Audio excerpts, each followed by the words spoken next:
Aşıp da sana ulaşam, halim yaman, bak perişan. Sana geldim ya Muhammed, sana geldim ya Muhammed. Halim yaman, bak perişan. Sana geldim ya Muhammed. Sensin alemlere.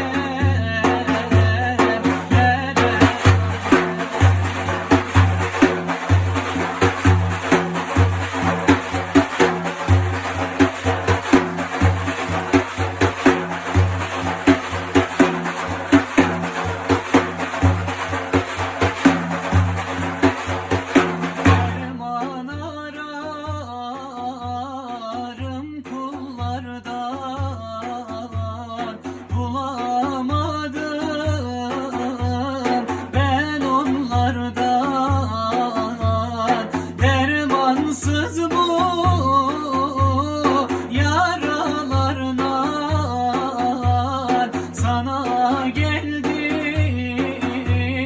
ya Muhammed. Sana geldim ya Muhammed. Dermansız bu yaralarına, sana geldim ya Muhammed. Sana geldim ya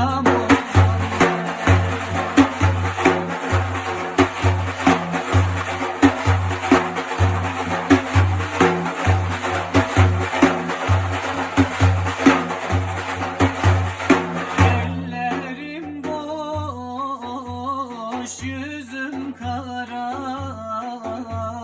Sana geldim